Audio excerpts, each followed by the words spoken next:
isa sa pinakamaingay na si Leandro Leviste, tila baga tahimik ngayon pong kakasuhan sila ng kanyang ina ng ombudsman ng Plunder. Saan po ba yan nagugat? Panoorin po natin ito.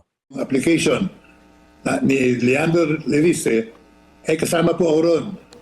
Nakita ko po yung kanyang mga application papers. 1 milyon piso lang ang puhunan ng kanyang korporasyon. Immediately, I objected. Sabi ko, ano ba ito? Ito ba'y biro?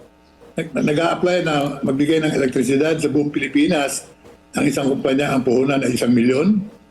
Kaya, agad binasura ko.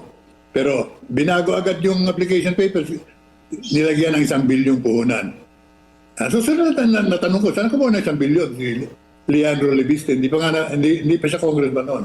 Apply ng prangkisa para suplayan ng solar energy ang buong Pilipinas. 1 milyon ang puhunan. Question yan agad ni Lito Atienza. Tapos binago daw agad yung application, ginawang 1 bilyon. Nagtaka daw si Lito Atienza, saan ka kumuha ng 1 bilyon? That time, hindi pa naman daw siya kongresista.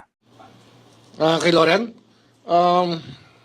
kasama siya, siya kasi, hindi naman makukuha ng 21-year-old, 21 lang si Leandro nun eh.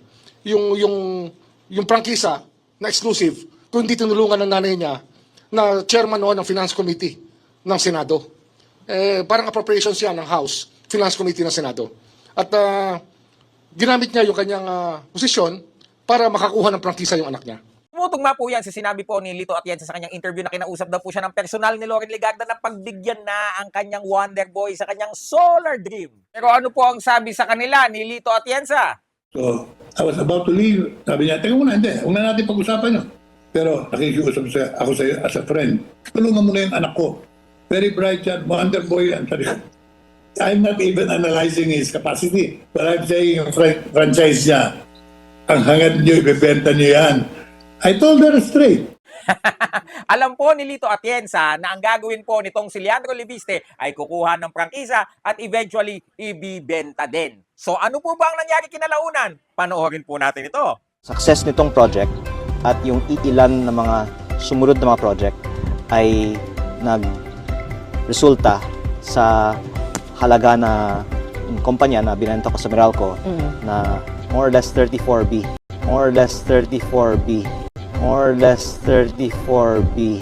More or less 34B. Wow! Okay. So hindi daw po ayon kay Lito Atienza nasunod yung mga probisyon dun sa ini-award na prangkisa na kailangan mag-provide sa buong bansa ng solar energy, hindi dapat i-benta sa mga dayuhan itong prangkisa na ito, etc. etc. Hindi po yon natupad mga kaibigan at eventually binenta nga po ni Leandro Leviste ito pong solar franchise na ito sa Meralco. How much nga? Sabi niya, 34B. Okay? So sa application, 1 million lang kung hindi question, hindi pa mababago ng 1 billion at question, saan ka kumuha niyan? At the age of 21, hindi ka pa kongresista, hindi ka pa politiko, and pinasa mo ito sa Meralco sa halagang magkano nga? Ayon mismo sa kanya, 34B. Oh my God, tubong lugaw, men. Oh, comment na.